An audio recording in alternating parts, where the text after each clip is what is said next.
If we don't agree with what you have said, Zaki, do we get more time or less time? Okay. Mr. Chairperson and the head of the Board of Trustees and the board, members of our board, and especially the Northers, Mr. Silverman. It's very important that I'm also noting 3 Americans that are running or managing this, the INSS. I would like to begin by thanking my team. The team that has dealt with the relationship with the US. They have all the qualifications. 3 out of the team members have been born there. Those who were not born there spent a few decades there among them in the US in various capacities. And I'm saying this in order to explain what the qualifications or what the attributes they have that make them qualified to be part of this team that deals with the US and Israel relations. And I would like to go straight to the findings and the insights made by the team. And I would like to start by saying that we did not discover America, so to speak. We did not break any new grounds, because most of us are following the relationship. But we thought it would be very important to emphasize this as part of the recommendations that will go from the INSS to the leaders and the decision makers. The United States in the Middle East is beginning to lose the interest or the main interest it had, and there is now less dependence of the United States in energy sources from the Middle East. The United States has discovered other sources in its own area and in other places, and this is a finding that is very important in the distinction that we are making, because among other things it is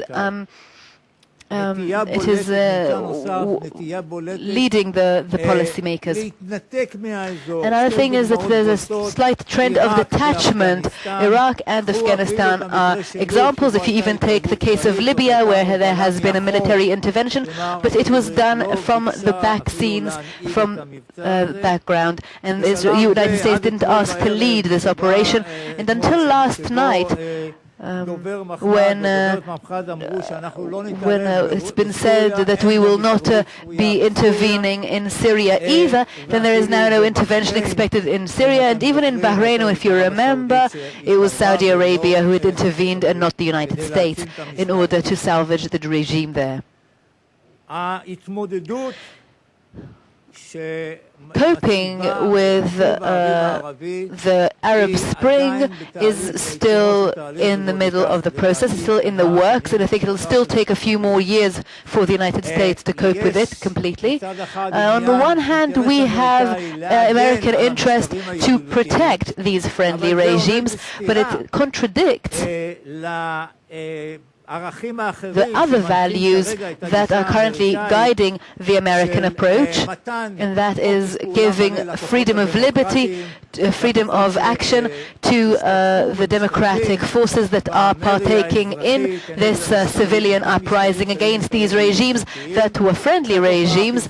And the most prominent one is the way they treated, the American administration treated President Hosni Mubarak in Egypt. And what is happening on the ground will continue, and you can look at the case of those civilians who were arrested in Egypt and were only released after a very difficult diplomatic attempt, and that is an example of what may still happen again in the coming days and months. Another challenge that has been spoken of a lot, and there's another panel on the way later about this, is the nuclear Iran. That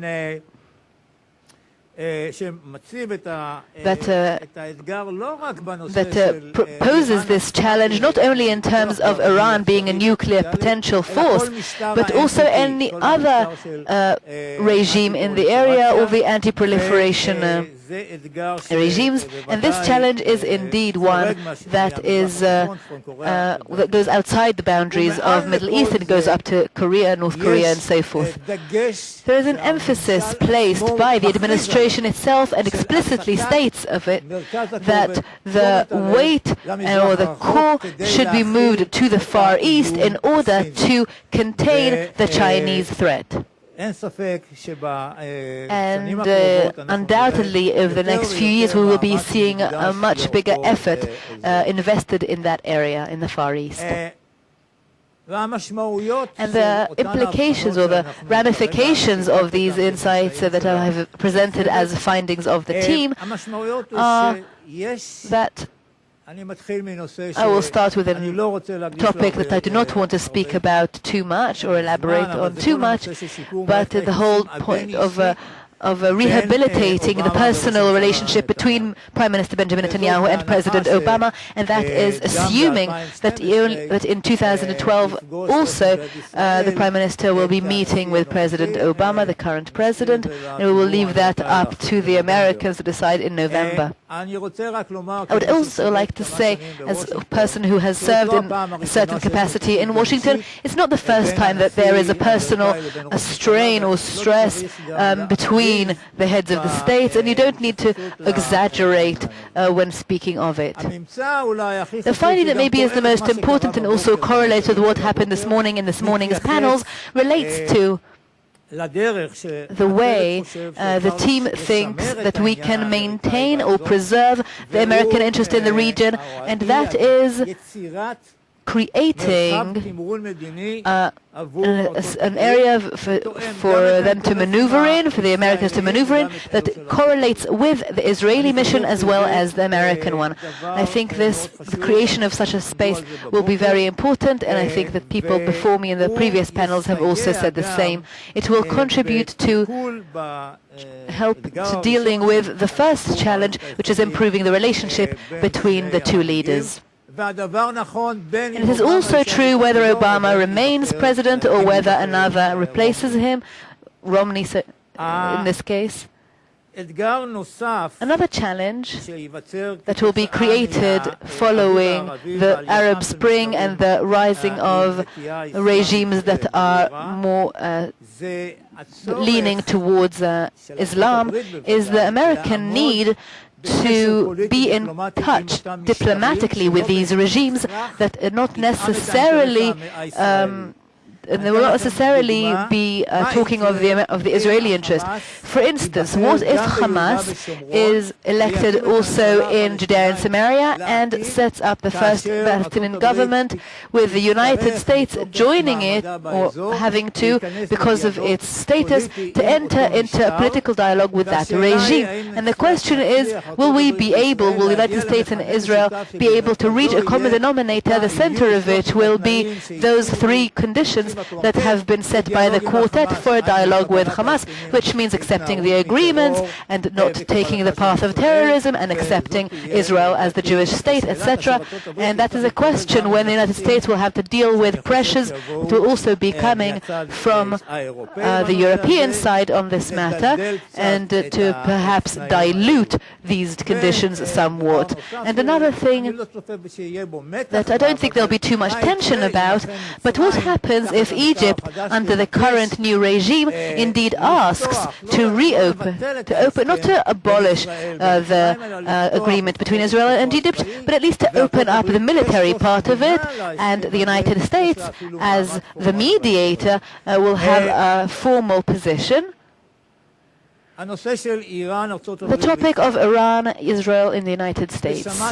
And I have heard, well, things said by the Prime Minister Netanyahu yesterday and the words of the Defense Minister Ehud Barak this morning, and I still want to say the following phrases.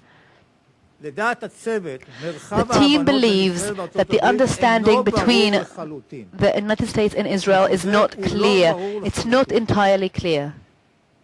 There is some understanding, and this all arises from the two speeches that I have said. There is some understanding that we need to give the diplomatic move a chance.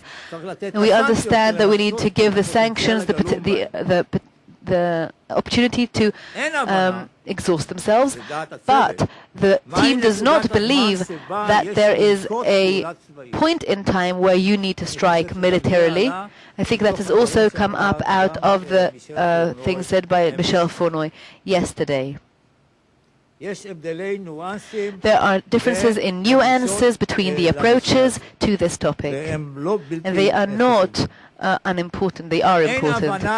And there is no understanding between the two countries as to how, if at all, the United States can hint at its intents in terms of military operations, whether it's a strike by the United States or a strike by Israel. The team thinks that the United States will try to avoid a situation whereby it seems to be the one giving the green light to a strike in light of all the constraints that it will create for it in the Middle East and perhaps outside the Middle East as well. The team assesses that in light of the need, the Israeli need in American aid, whether it's politically or otherwise, due to a military operation, Israel will not surprise the United States in terms of attacking Iran.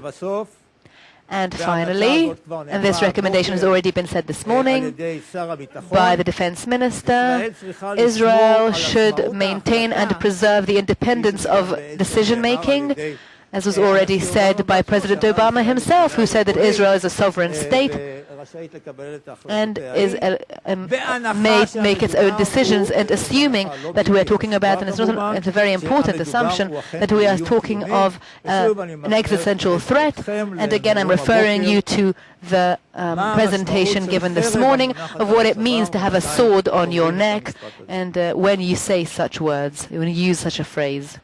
I will go back to the relationship, this bilateral relationship, and to go back, and I'm going back to the point of the personal relationships between the leaders. And I'm saying this despite all the stories and maybe the gossip about some sort of personal disputes. Still, there is a very solid cooperation strategically. It's not just a seminar from Miss Michel Fournoy, but again, I will quote what she said, because she presented yesterday in a very unequivocal manner and in a very important manner as well. That there is strategic cooperation and what it stands on and what it is based on in terms of values. The team thinks that the American public opinion, in the broad sense, maintains support of Israel, and that resonates throughout the polls and surveys conducted. It's a cooperation of values and also of mutual challenges between the two countries and that the two countries face. The support has been preserved, certainly in the conservative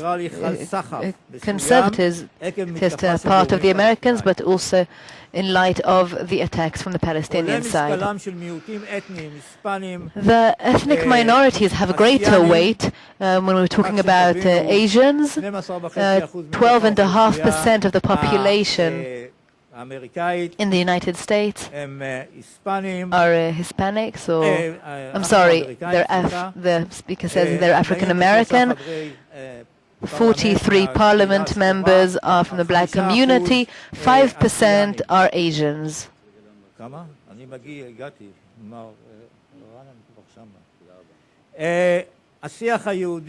The Jewish discourse, the Jewish American discourse with the Israelis, this is a very troubling finding. It is shallow and it avoids touching upon the roots of the disagreements and the disputes in terms of conversion to Judaism. That is the most prominent example, a dialogue between the Jewish community in the United States and Israel. This dialogue is being conducted mainly in the known fora, and we should be expanding this, and I'm reaching the recommendations soon, the recommendations section soon. These are the recommendations, and you can see them here on the screen. In terms of an initiative, political initiative with the Palestinians, I should expand on this.